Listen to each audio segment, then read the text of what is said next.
Hello students, today I am going to start 11th class physics 4th chapter motion in a plane. अभी तक student हम लोग पढ़ चुके हैं second chapter units and measurement, उसके बाद आता है third chapter motion in one dimension. हम लोग मोशन इन डायमेंशन को स्टूडेंट फिलहाल अभी छोड़ने वाले हैं और fourth chapter motion in a plane को लेने वाले हैं. और मोशन इन अ प्लेन में स्टूडेंट हम लोग क्या डिस्कस करने वाले हैं, मैंने वो बोर्ड पे लिख दिया है. मोशन इन अ प्लेन में स्केलर और वेक्टर फर्स्ट आर्टिकल हम लोग आज इस वीडियो में लेने वाले हैं. पहले मैं स्टूडेंट आपको ये क्लियर कर दूं कि ऐसा मैं क्यों कर रहा हूं, मैं थर्ड चैप्टर को छोड़कर फोर्थ चैप्टर पे कैसे आ गया. तो स्टूडेंट अगर आपको 11th क्लास की फिजिक्स और 12th क्लास की फिजिक्स को अच्छे से समझना है, उसको अपने ग्रिप में लेना है, तो पहले आपको वेक्टर अलजेब्रा अच्छे से समझना होगा. अगर आप वेक्टर अलजेब्रा अच्छे से समझ गए तो आपको काइनेमेटिक्स में जब वर्ड टर्म्स आएंगे, जैसे डिस्प्लेसमेंट आया, फोर्स आया, मोमेंटम आया, तो आपको उसकी फिजिकल मीनिंग समझ में आएगी. इसलिए मैं चाह रहा हूं कि पहले मैं आपको fourth chapter motion in a plane पढ़ाऊं, फिर उसके बाद third chapter motion in one dimension पढ़ाऊं.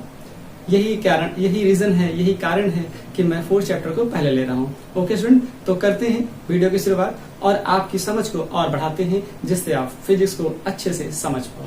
Okay student, तो करते हैं स्केलर और वेक्टर की शुरुआत. समझते हैं क्या होता है स्केलर और वेक्टर. स्टूडेंट मैंने की पॉइंट्स भी बोर्ड के कॉर्नर पे लिख रखे हैं, आप देख लीजिए. इस वीडियो में आपको क्या मिलने वाला है, टाइप्स ऑफ फिजिकल क्वांटिटीज, कितने टाइप्स की फिजिकल क्वांटिटीज होती हैं. फिर आपको मिलेगा, क्योंकि आपने 9 तक का जो स्टेटमेंट वेक्टर्स का पढ़ रखा है वो अपने आप में सफिशिएंट, वहां तक तो ठीक था, बट 11th क्लास के स्टैंडर्ड से वो डेफिनेशन अब यहाँ पर काम नहीं करेगी. मैं आपको बताऊंगा कि 9 तक आपने क्या पढ़ा है और 11th में आप क्या नया पढ़ने जा रहे हो. और स्केलर क्वांटिटीज की एक अच्छी सी, जिसमें कोई कंफ्यूजन ना हो, आपको मैं वो डेफिनेशन भी देने वाला हूँ इस वीडियो में. Okay, specific definition of scalar मैंने थर्ड पॉइंट में यही लिख रखा है. And time, current and pressure को कैसे आप एनालाइज करोगे, कैसे समझोगे कि ये स्केलर है कि वेक्टर है. Okay, and fourth is geometrical representation, क्या होता है वेक्टर का वो पढ़ने वाले हो. नोटेशन ऑफ वेक्टर क्या होता है वो भी जानोगे. Translational and rotational of vector, ये वेक्टर की दो बहुत इंपॉर्टेंट प्रॉपर्टीज हैं. अगर आप इनको अच्छे से समझ गए तो आपको एंगल बिटवीन टू वेक्टर्स समझ में बिल्कुल आ जाएगा.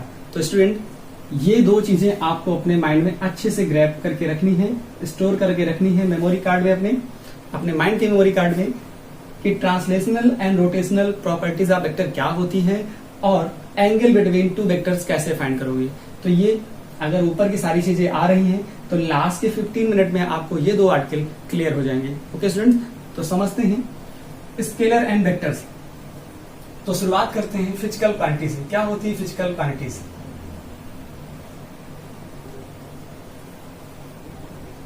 What is physical quantities?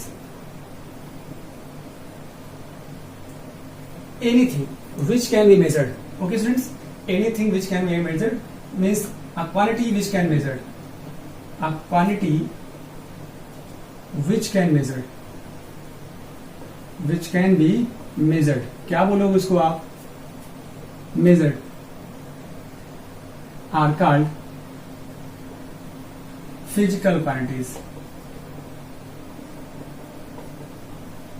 Okay students, तो जितनी भी फिजिकल क्वांटिटीज होती हैं स्टूडेंट, उन सबको हम 4 कैटेगरी में डिवाइड कर सकते हैं. Okay, all physical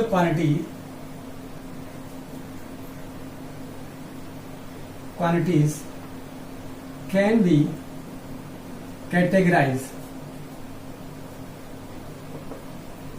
into 4 parts. हम 4 पार्ट्स में उसको डिवाइड करेंगे. अब फर्स्ट पार्ट क्या होता है स्टूडेंट, मैंने 4 पार्ट आपको बता दिए कि जितनी भी फिजिकल क्वांटिटी दुनिया में है उन सबको हम 4 पार्ट में डिवाइड करते हैं. पहला पार्ट होता है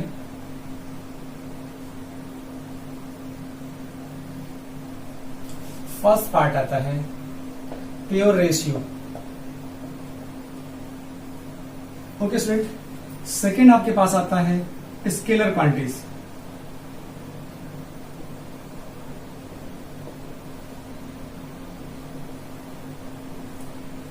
फिर आपके पास आएगा, ये सेकंड नंबर पे है, थर्ड नंबर पे आता है वेक्टर क्वांटिटीज। और फोर्थ पे आता है टेंसर क्वांटिटीज।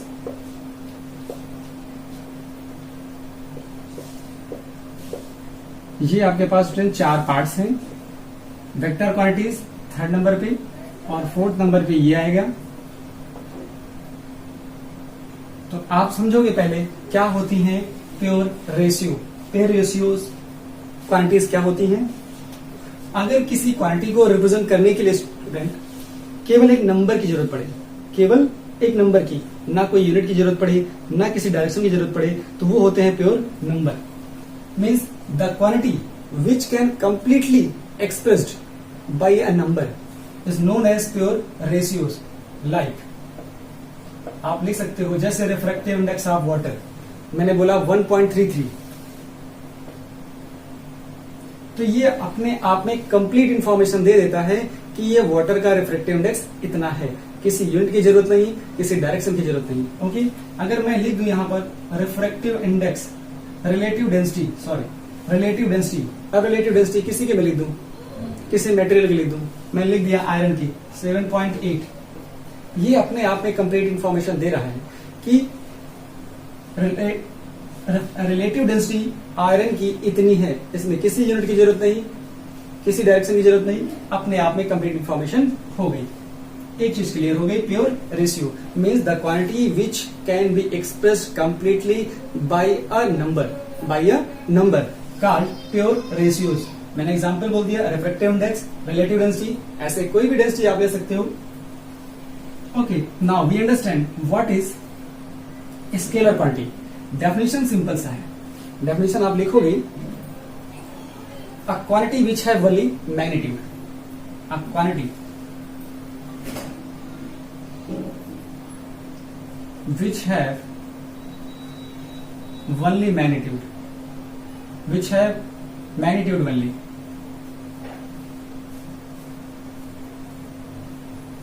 अगर किसी क्वांटिटी के पास केवल मैग्नीट्यूड है, डायरेक्शन नहीं है, तो इसका मतलब क्या हुआ, वो हो गए scalar quantity, are called scalar quantities. Example कैसे दोगे आप? एग्जांपल आप दे दो, आप लिखोगे जैसे डिस्टेंस हो गया, मास, वॉल्यूम, डेंसिटी, बहुत सारे एग्जांपल्स हो सकते हैं, वर्क डन, एनर्जी, etc। बहुत से एग्जांपल है आपके पास। Okay students, now we can define what is scale vector quantity. Means a quantity which है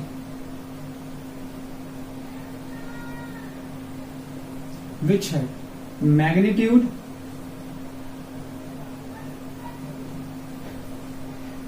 and direction both। अगर किसी क्वांटिटी के पास, किसी फिजिकल क्वांटिटी के पास मैग्नीट्यूड भी है, डायरेक्शन भी है, तो वो शो करती है कि वो है vector quantity. Okay students, example क्या होंगे इसके, आप एग्जांपल देख सकते हो। आप लिखोगे जैसे velocity, displacement, acceleration, force, momentum,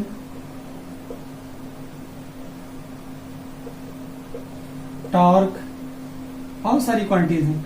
आप अभी ये मत सोचो कि कैसे ये आपको लर्न होंगी, धीरे धीरे सब याद हो जाएगा आपको। आप बस थोड़ा थोड़ा समझते चलो। अच्छा, ये हो गया। फिर टेंसर क्वांटिटीज क्या होती हैं? What are the tensor quantities? A quantity which have more than one direction. A quantity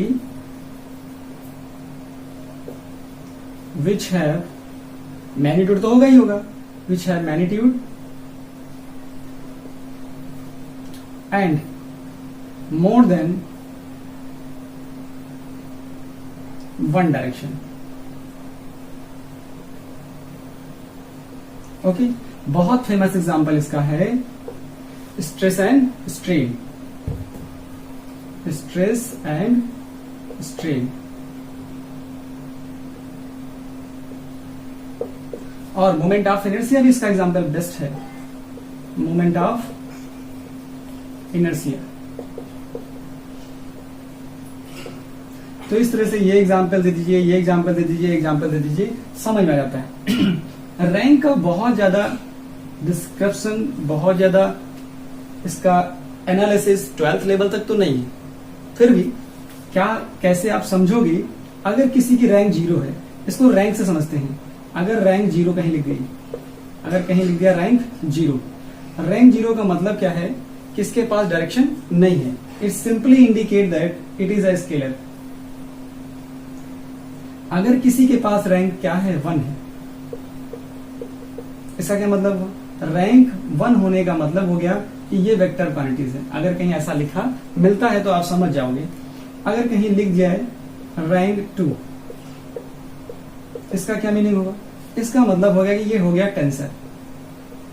अब टेंसर में और भी चीजें होती हैं। रैंक 3 तो उसका कुछ अलग मीनिंग है, रैंक 4 तो उसका अलग मीनिंग है। फिलहाल यहाँ 12 तक तो आपको सिर्फ इतना ही समझना है, इतने से काम आपका हो जाता है।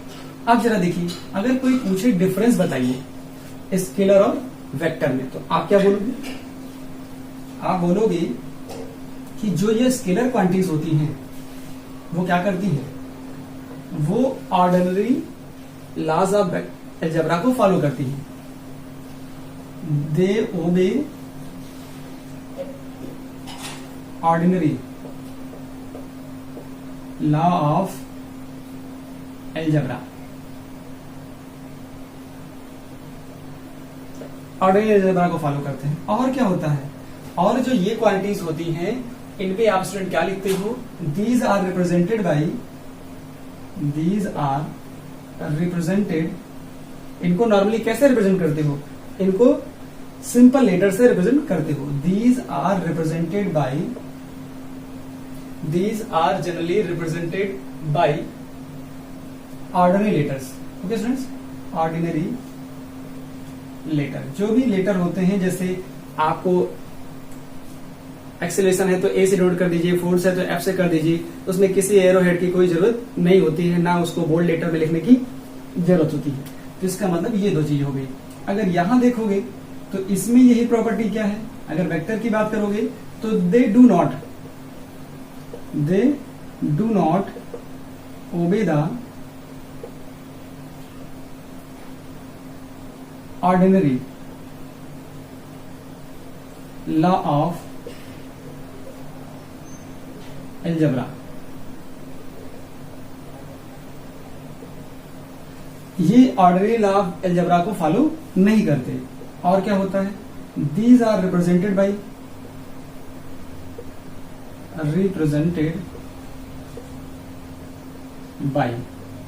अब जैसे इनको आप ऑर्डिनरी लेटर से रिप्रेजेंट कर पा रहे थे, इनको आप ऑर्डिनरी लेटर से रिप्रेजेंट नहीं करोगे। इनको कैसे करोगे? इनको रिप्रेजेंट करोगे, these are represented by bold spaced letter. किससे करोगे? Bold face letter. आप यहां लिख दोगे bold face letter, bold faced letter. Or, एक चीज और होती है, or by arrow head, by arrow head over them. हम क्या करेंगे? उनके ऊपर या तो ऐसा लिखेंगे जैसे फोर्स है, लाइक हमने लिखा फोर्स, तो फोर्स को हम क्या लिखेंगे? फोर्स लिखेंगे या तो इसको बोल्ड लेटर में लिख दें ऐसा, और फिर या तो फिर हम ऐसा लिख दें, फोर्स के ऊपर वेक्टर लगा दें। तो ये दोनों हमारे कंसिडरेशन में है। ऐसा हम वेलोसिटी ले सकते थे, वेलोसिटी को कैपिटल वेलोसिटी वी वेक्टर लिख दें, या फिर वी को हम थोड़ा सा बोल्ड में लिख दें, उसको डॉटेड कर दें, तो समझ में आ जाता है।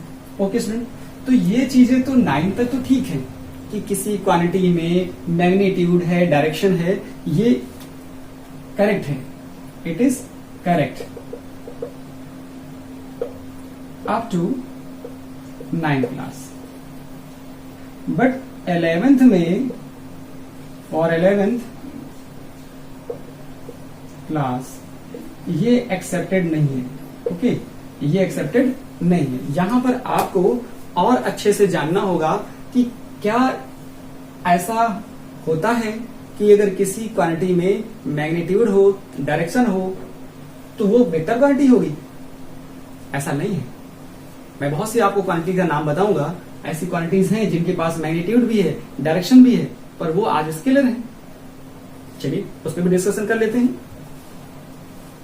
तो स्टूडेंट ये था सिंपल। अब मैं आपको करेक्ट डेफिनेशन बताता हूं। ये तो मैंने आपको आर्टिकल क्लियर कर दिया कि टाइप्स ऑफ फिजिकल क्वांटिटीज क्या होती हैं। Now come to the correct definition of, और ये भी मैं आपको डेफिनेशन देने वाला हूं जब आपको मैं ये क्लियर करूंगा कि किसी क्वांटिटी के पास अगर मैग्नीट्यूड है और डायरेक्शन है तो वो वेक्टर नहीं होगा, वो क्या होगा, स्केलर होगा। और मैं वहां पर आपको एक स्पेसिफिक डेफिनेशन आपको बताने वाला हूं। Okay students, now we understand what is the correct definition. Correct definition of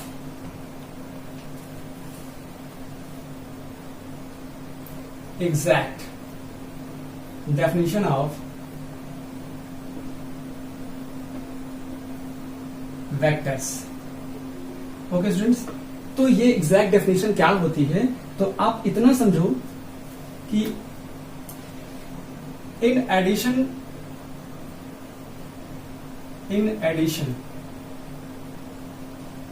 to a magnitude in addition to magnitude मतलब मैग्नीट्यूड के अलावा क्या हो, in addition to magnitude if a physical quantity has क्या हो, फर्स्ट पॉइंट स्पेसिफिक डायरेक्शन हो,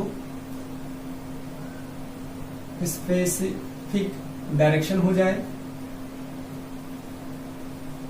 second part, it obey the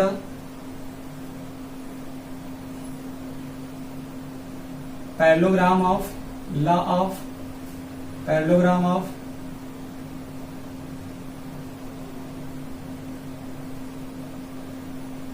gram of vector addition. Vector addition मतलब specific direction हो और वो law of parallelogram of vector addition को follow करे। और थर्ड प्रॉपर्टी क्या हो, its addition is commutative. Its addition is commutative, और उसका एडिशन कैसा हो, कम्यूटेटिव। कम्यूटेटिव का क्या मतलब होता है मैं बता दूं। अच्छा, आपको ये भी नहीं मालूम होगा कि law of parallelogram of vector addition का फॉर्मूला क्या होता है, लॉ क्या होता है। लॉ तो आप सीखोगे सेकेंड वीडियो में, या कह लीजिए थर्ड वीडियो में मैं आपको सिखा दूंगा। सेकेंड वीडियो में तो आप ये सीखोगे एडिशन और सब्ट्रैक्शन कैसा होता है। थर्ड वीडियो में मैं आपको एडिशन का ही एक स्टैंडर्ड फॉर्म है, कैसे आप करोगे। यहां देखिए, इसका फॉर्मूला होता है R = under root p² plus q² plus 2pq cos alpha. ये होता है रिजल्टेंट, दो वेक्टर का रिजल्टेंट। आपको फॉर्मूला याद करना है। कम्यूटेटिव का मतलब क्या होगा, अगर a vector plus b vector लिखा है, अगर आप इसको ये लिख पाओ vector b plus vector a, तो इसका मतलब जो एडिशन है वो कम्यूटेटिव हो जाता है। ओके स्टूडेंट्स, तो इस तरह से आप कम्यूटेटिव प्रॉपर्टी को होल्ड करा देते हो। अगर किसी फिजिकल क्वांटिटी के पास ये सारी कंडीशन होल्ड हो रही हैं, तभी वो वेक्टर होगा। ओके स्टूडेंट्स, इतना कहना कि इफ अ फिजिकल क्वांटिटी है magnitude and direction means this is called a vector quantity, it is wrong. आपको ये कहना होगा इफ अ फिजिकल क्वांटिटी है magnitude and direction and it also follow the law of parallelogram of vector addition, तब आपकी definition complete होगी।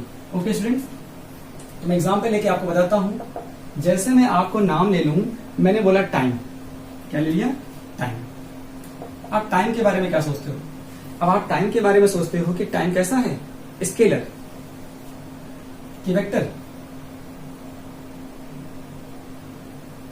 Scalar या vector.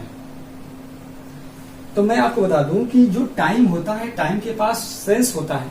क्या होता है टाइम के पास? क्या होता है टाइम के पास? होता है sense of direction. Time has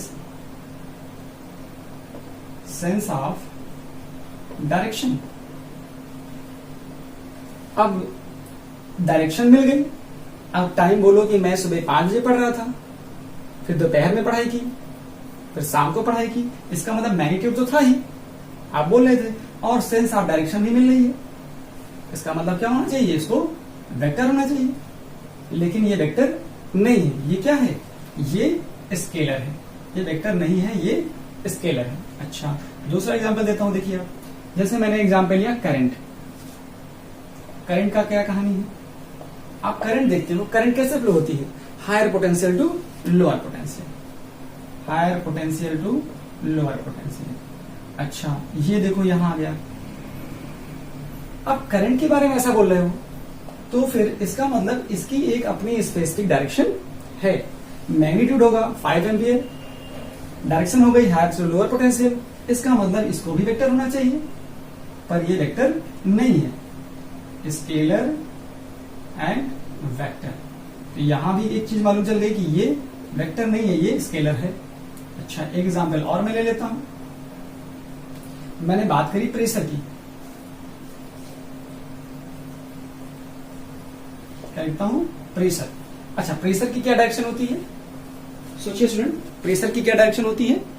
अगर आप प्रेशर सोचोगे तो प्रेशर क्या होता है? प्रेशर होता है फोर्स अपॉन एरिया। अच्छा, इसकी डायरेक्शन कहां होती है? इसकी डायरेक्शन होती है normal to the area, normal to the area. अब ये नॉर्मल टू द एरिया हो गया, मतलब इसके पास एक स्पेसिफिक डायरेक्शन है। प्रेशर के पास अपनी एक स्पेसिफिक डायरेक्शन है। अगर किसी के पास स्पेसिफिक डायरेक्शन है तो यहां देख रहे हो कि ये फिर वेक्टर नहीं हो रहा, ये क्या हो रहा? स्केलर हो रहा। यहां पर ये भी वेक्टर नहीं है, ये स्केलर है। इसका मतलब इन तीनों चीजों से मैंने एक नई डेफिनेशन स्केलर की बना ली, और वो क्या बना ली कि a vector have a specific direction regarded as scalar quantity. क्या मैंने बना दी इस पे definition student? A vector with, ये आप नोट में लिख लोगे, a vector with specific direction regarded as scalar physical quantity। Okay, तो आप ये बनाओगे, जहां पर देख रहे हो ये स्पेसिफिक है, नॉर्मल टू द एरिया ही होगा। सेंस ऑफ डायरेक्शन क्या होती है? जो सेंस ऑफ डायरेक्शन होती है ये होती है past to present to future. इस तरह से होता है ये, जो स्पेसिफिक डायरेक्शन है कि पहले पास्ट होगा, देन प्रेजेंट होगा, देन फ्यूचर होगा। स्टूडेंट, मैं यहां पर आपको एक चीज और बताना चाहूंगा। एक अच्छी लाइन मिल गई आपको कि यहां पर प्रेजेंट पास्ट का पास्ट अच्छा है तो प्रेजेंट अच्छा होगा। कंफ्यूज हो गए? पास्ट अच्छा है तो प्रेजेंट अच्छा होगा। मैं ये क्यों कहना चाह रहा हूं? अगर आपने आज अच्छा काम कर लिया, आज आपने अच्छे से समझ लिया, तो 12th में जब हो गए तब आपका प्रेजेंट उस टाइम वो अच्छा होगा। समझ रहे हैं आप मेरी बात? कि पास्ट अच्छा कर लीजिए तो प्रेजेंट आपका डेफिनेटली अच्छा होगा, और फ्यूचर तो फिर बेटर होना ही होना है। ओके स्टूडेंट्स, कंटिन्यू करते हैं। तो यहां चीज क्लियर हो गई आपको, और आपने ये एक डेफिनेशन बना दी। ये भी स्केलर की मैंने लिखा था थर्ड पॉइंट पे, स्पेसिफिक डेफिनेशन ऑफ स्केलर। तो इससे आप इन चीजों को अच्छे से क्लियर कर पाओगे। अच्छा, फिर मैं बात करता हूं स्केलर में कभी कभी ऐसा भी आ जाता है, जैसे मैं आपको लिख दूं चार्ज, क्या लिख दूं? इस पे एग्जाम्पल लेता हूं चार्ज। अब चार्ज तो स्केलर है, लेकिन इसके दो टाइप होते हैं, एक पॉजिटिव चार्ज, एक नेगेटिव चार्ज। अब पॉजिटिव और नेगेटिव क्या करते हैं? डायरेक्शन को शो नहीं करते, ये केवल स्केलर क्वांटिटीज के टाइप्स को बताते हैं। तो ये कंफ्यूजन मत रखना अपने पास। पॉजिटिव और नेगेटिव डायरेक्शन नहीं बताते, ये स्केलर क्वांटिटीज के टाइप्स को बताने वाले होते हैं। ओके स्टूडेंट्स, नाउ हमने क्या कर लिया? हमने एग्जैक्ट डेफिनेशन भी क्लियर कर ली कि ऐसा होता है। एग्जैक्ट डेफिनेशन में क्या बताओगे? If a physical quantity have magnitude and direction and it also follow the law of vector addition. कौन सा? Parallelogram of law vector addition. तब वो एग्जैक्ट डेफिनेशन होगी वेक्टर की। स्पेसिफिक डेफिनेशन आपने पढ़ ली। अब हम बात करते हैं, और मैंने इनके एग्जाम्पल भी क्लियर कर दिया आपको। Now come to the geometrical representation. क्या होता है ज्योमेट्रिकल रिप्रेजेंटेशन? मैं आपको अच्छे से क्लियर कर देता हूं। Geometrical representation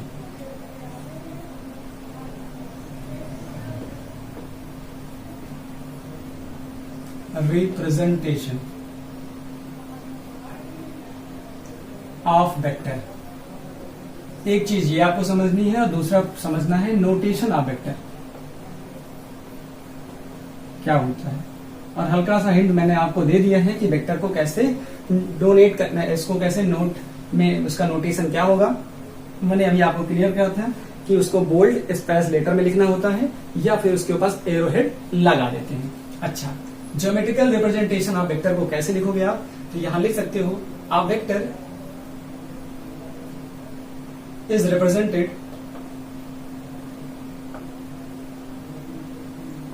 by a vector is represented geometrically by a क्या होता है by a directed line segment।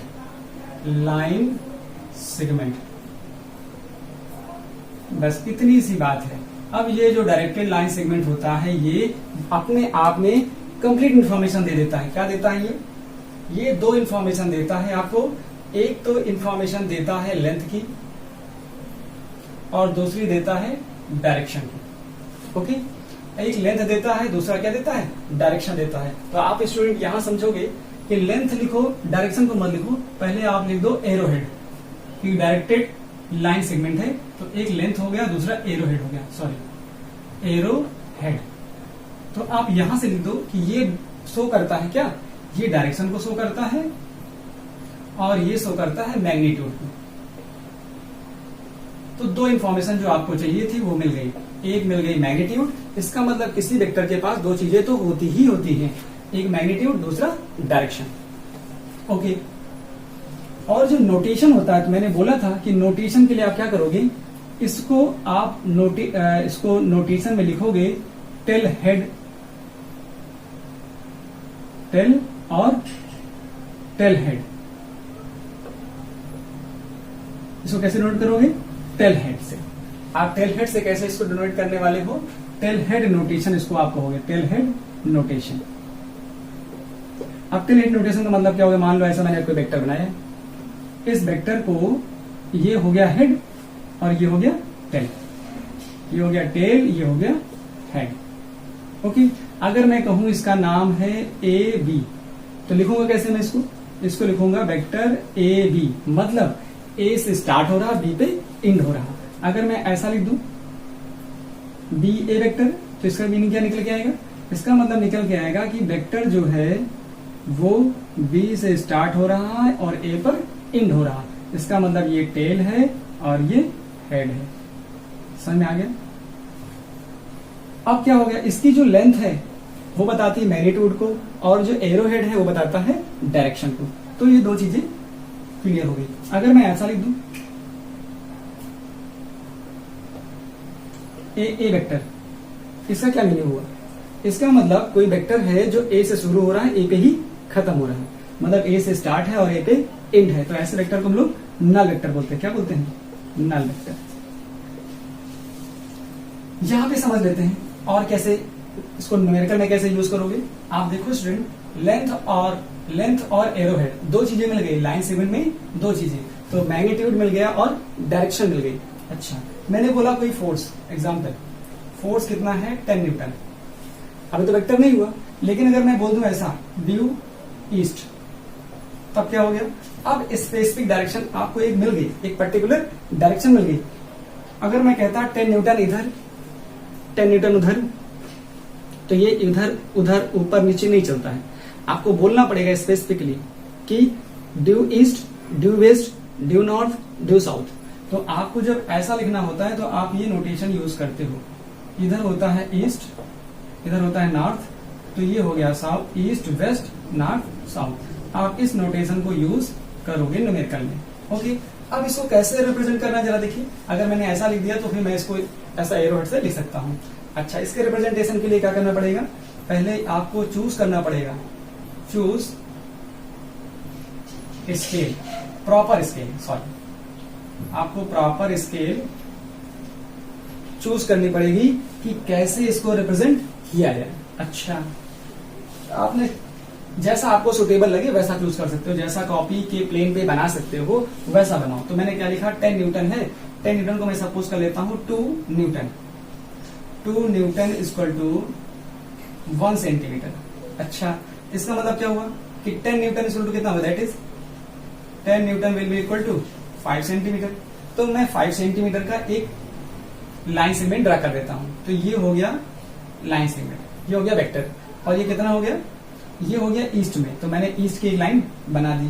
तो इस वेक्टर को हम लोग क्या बोल देंगे, ये हो गया force F equal to 10 newton due east, due east.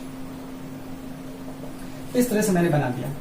अभी क्या होता है कि यहां समझने के लिए इस पॉइंट को मैंने दे दिया कोई नाम, ठीक।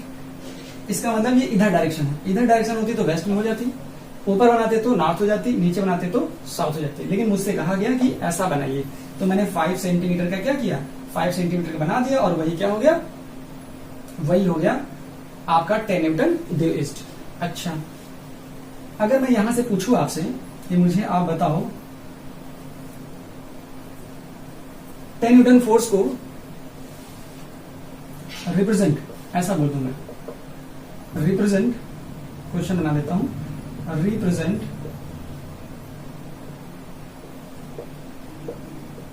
10 Newton force in due east west, east north,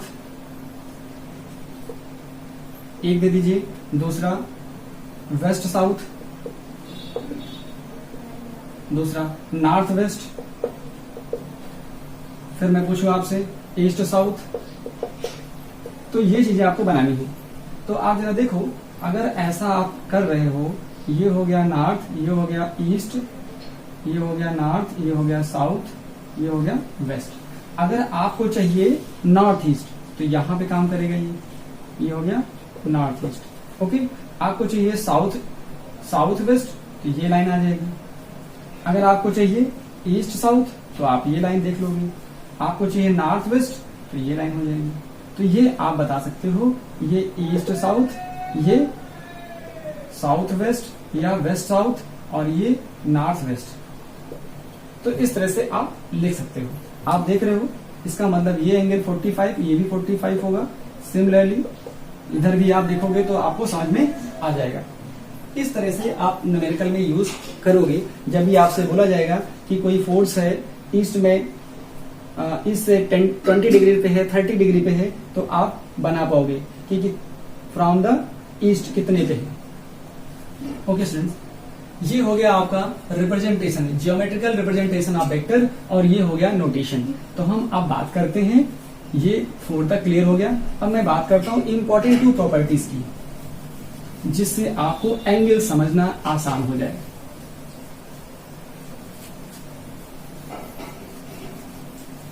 और जो इंपॉर्टेंट प्रॉपर्टीज हैं vector, 2 important properties of vector, 2 important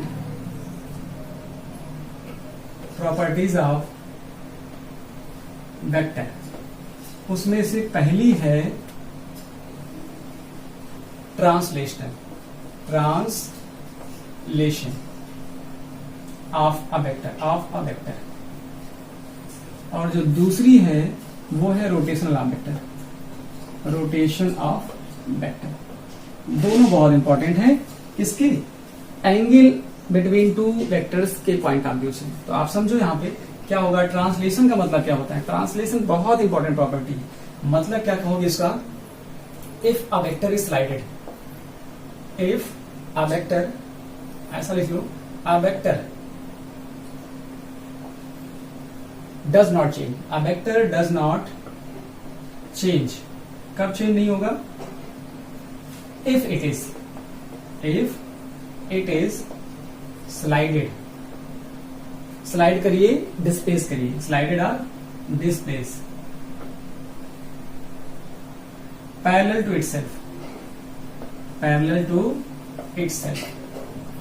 अगर पैरेलल टू इटसेल्फ डिस्प्लेस कर रहे हो तो कोई चेंज नहीं होगा। In a same plane, condition है इन अ सेम प्लेन। किसी दूसरे प्लेन पे गए तो फिर बात नहीं बनेगी। इन अ सेम प्लेन ये करना है और स्लाइड करना है कैसे करना है, parallel to itself. Suppose करिए मैंने आपको दे दिए वेक्टर ये, ठीक है, आप इसको यहां भी ला सकते हो, इसको उठा करके यहां भी ला सकते हो, बस उसका मैग्नीट्यूड सेम रहे, देख लेना है आपको। वेक्टर ए ऐसा था, वेक्टर ए यहां भी आ गया, मैंने स्लाइड कर दिया। अच्छा, इसको ऐसे नीचे भी खिसका सकते हो, यहां भी खिसका के ला सकते हो, ये वेक्टर खिसक के ऐसा भी आ गया। अब इसको यहां भी ले जा सकते थे आप, यहां लेके जाओगे तो क्या आएगा, ये वेक्टर ऐसा आ गया। तो इस तरह से आप स्लाइडिंग कर सकते हो। अच्छा, कोई वेक्टर ऐसा है, ये वेक्टर है ए, तो क्या करोगे आप, यहां से इसको आप स्लाइड कर सकते हो, पैरेलल है, यहां उठा के लाइए, ये वेक्टर हो गया, no problem.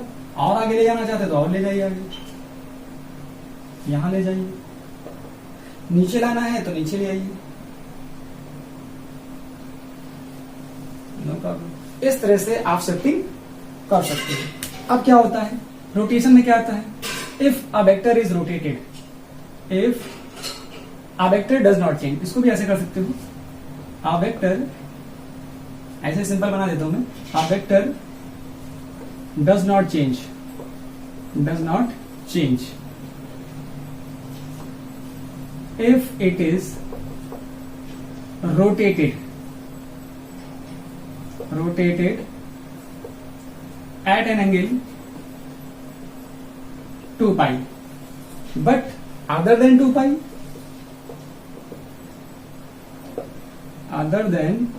pi, it will change, it will be change। जरा देख लो कैसे होगा, ये कैसे चेंज होगा। ये अगर 2 पाई पे है, हमने मान लिया कोई वेक्टर था यहां पर और ऐसे था, इसका एंगल कुछ रहा होगा, हमने मान लिया थीटा है, और ये वेक्टर है ए। अगर आप इसको रोटेट कर दो अगेन 2 पाई, तो कोई चेंज नहीं होगा, जहां था वैसे आ गया। लेकिन अदर देन 2 पाई कर दीजिए तो क्या आएगा,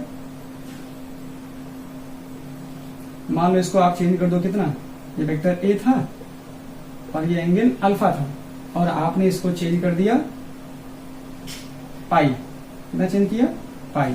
अब पाई चेंज करोगे तो कहां आ जाएगा, ये इधर आ जाएगा, तो वेक्टर चेंज हो जाएगा, वेक्टर की डायरेक्शन चेंज हो जाएगी, तो ऐसा आ जाएगा। ओके, तो एक दो बातें आपको समझ में आ गई कि पैरेलल शिफ्टिंग करोगे तो कोई चेंज वेक्टर में नहीं होने वाला। अगर किसी वेक्टर को 2 पाई एंगल रोटेट करोगे तो भी वेक्टर चेंज नहीं होगा, लेकिन अदर देन 2 पाई करोगे तो वेक्टर की डायरेक्शन चेंज हो जाएगी। Okay student, now we understand that what is the angle between two vectors। बहुत तेजी से मैं आपको बताता हूं और कंसेप्ट आपका बिल्कुल क्लियर हो जाएगा।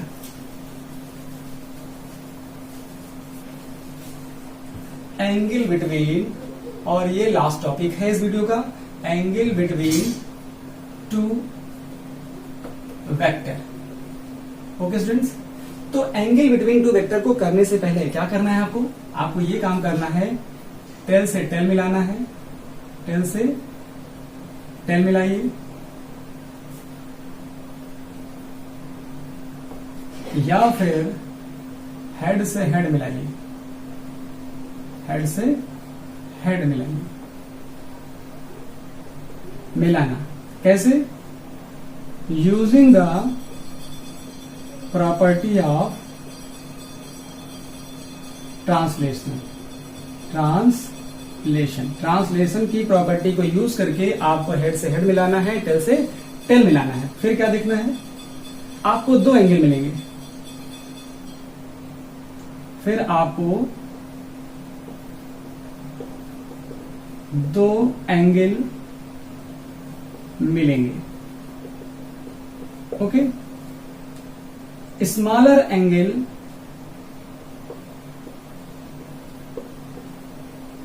ही 2 वेक्टर के बीच का एंगल होगा।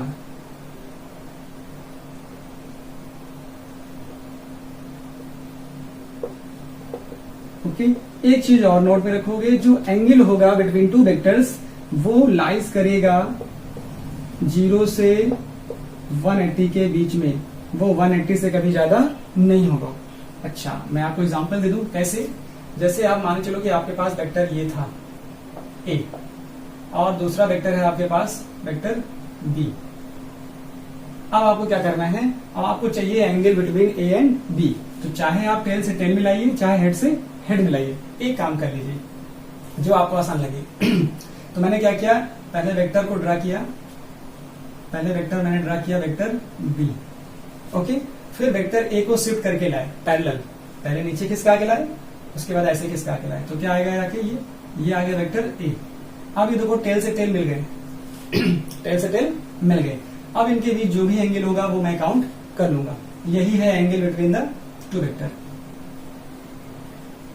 Angle between two vector, angle between two vector A and B, ये आपको मिल गया। अच्छा, इसी को मैं ऐसा कर दूं तो यहां दो एंगल मिल रहे थे, एक तो एंगल ये था और एक एंगल ये था। तो आपने ये वाला एंगल नहीं लिया, ये वाला एंगल नहीं लिया, मीन्स 2 पाई माइनस थीटा, ये नहीं लिया आपने केवल इसी को लिया। तो मैंने बोला स्मॉलर एंगल लेना है। अगर इसको ऐसा कर दो आप, इसी को थोड़ा रोटेट कर देते, कुछ ऐसा आ जाता, तो आप देखते यहाँ 90 आ जाता, यहाँ हो जाता वेक्टर ए, ये होता वेक्टर बी। अब एक एंगल और है आपके पास, ये वाला एंगल, तो ये वाला हो गया 270। लेना कौन सा है, लेना है ये वाला नहीं लेना है, अकॉर्डिंग टू कॉन्सेप्ट। अगर मैं ऐसा कर दूं, ये वेक्टर ए हो जाए और ये वेक्टर बी हो जाए, तो एक एंगल आपके पास कौन सा है, ये हो गया, और एक एंगल आपके पास ये हो गया।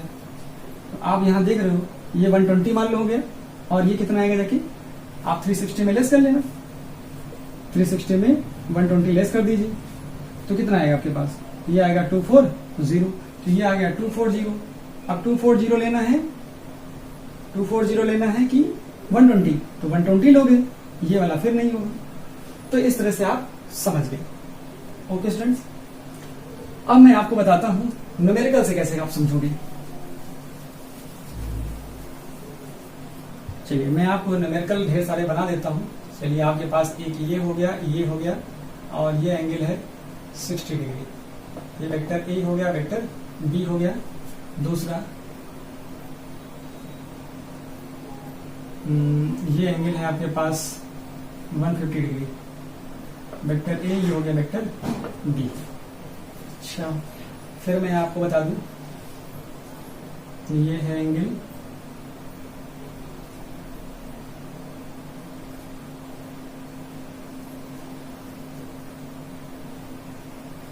50 डिग्री, सॉरी, इसको मैं यहां कर देता हूं 50 डिग्री। और मैं अच्छा कर दूं तो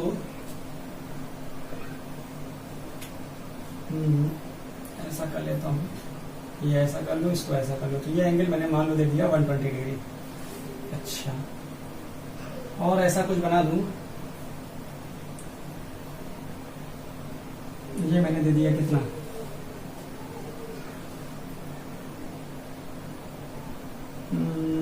छोटी बस हो गया। और एक वेक्टर देता हूं ऐसा, ए वेक्टर, और दूसरा देता हूं vector B, vector C, vector D, B vector, C vector और वेक्टर बी। ये आपके पास एंगल है 630, चलो मान 30 हो गया, 30 लेता हूं मैं, 30, ये हो गया 90, और ये कितना हो जाएगा आप समझ लेना। मैं आपसे पूछूंगा यहां पर angle between A and B, फिर मैं पूछ लेता हूं ए और बी के बीच, फिर मैं पूछ लेता हूं ए एंड सी, फिर मैं पूछ लेता हूं सी एंड डी, फिर बी एंड डी। इतने एंगल मुझे चाहिए। ओके, तो पहले एक एक समझते हैं। ये क्या मैंने लिख रखा है स्टूडेंट, जरा देख लीजिए। पहला मैंने लिखा हुआ है वेक्टर ए और वेक्टर बी, दोनों कैसे हैं, दोनों के हेड टू हेड मिल रहे हैं। जरा देखिए यहाँ पे, ये हेड टू हेड मिल रहे हैं। मैंने बोला हेड से हेड मिला दीजिए, हेड कोइंसाइड कर रहे हैं, इसका मतलब इसका जो एंगल होगा 60 डिग्री वो यही होगा, मीन्स थीटा की वैल्यू 60 डिग्री ही होने वाली है। अच्छा, जरा इसकी बात करिए। अब इसमें देखो ये हेड है और इसका ये टेल है, तो ये कॉन्सेप्ट वाइज गलत है। आप क्या करो, आप इसको शिफ्ट कर दो, इसको जैसे शिफ्ट करोगे ये आगे बढ़ जाएगा। अच्छा, आगे बढ़ गया तो वेक्टर ए ऐसा आ गया। अब इसका टेल और इसका टेल मिल गया। अच्छा, ये था 150, तो ये कितना बचेगा 30 डिग्री। तो इसका मतलब ये थीटा की वैल्यू हो गई। आप ऐसा भी कर सकते थे, इसको पीछे कर लेते। क्या करते, इसको पीछे कर लीजिए। तो ये पीछे करो, शिफ्ट कर लो, तो देखोगे ये कितना 150, तो ये कितना आएगा 30 डिग्री। ये भी आंसर हो जाता। तो जैसे आपको क्लियर हो वैसे करो। यहां जरा देखो, इसका हेड इधर है और इसका हेड इधर है, अभी गलत है। आप क्या करो, आप यहां से आप इसको क्या करो, इसको आगे शिफ्ट कर दो, इस डायरेक्शन में आप शिफ्ट करोगे तो ये मान लो ये वेक्टर ए था और ये वेक्टर बी था। अब जरा देखो, वेक्टर बी को इधर कर दिया तो ये ए और बी दोनों का जो टेल है वो कौन साइड कर गया, तो ये 50 है तो ये पूरा 180 होता है। तो इसका मतलब ये इतना हो जाएगा 130। तो ये 130 की वैल्यू क्या हो गई, थीटा की वैल्यू मिल जाएगी। तो 130 ये एंगल हो जाएगा। ऐसे यहां पे जरा देखो, ये इसका हेड, ये इसका टेल, ये भी नहीं सही जा रहा।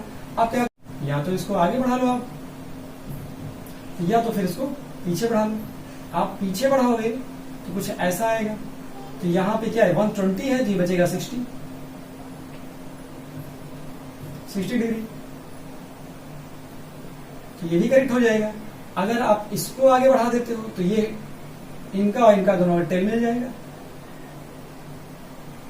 अब टेल मिल जाएगा तो क्या हो जाएगा, ये 120 है तो ये कितना हो जाएगा 60। चाहे ये आप समझ लो, ये थीटा की वैल्यू ये भी करेक्ट हो जाएगी। अच्छा, यहां जरा देखो, इसी चीज को एक साथ बना लो। इसी जगह पे हम दोनों को कंबाइन कर ले रहे हैं। पहले मैंने बनाया वेक्टर ए, ओके।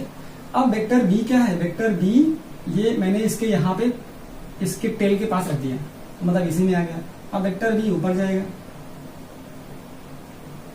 हो गया। वेक्टर सी क्या करता है 30 डिग्री पे है, ए से 30 डिग्री पे हो गया। फिर डी क्या है, बी है 90 डिग्री पे, 90 डिग्री पे हो गया। ये ऐसे है। अब आपसे पूछा जा रहा,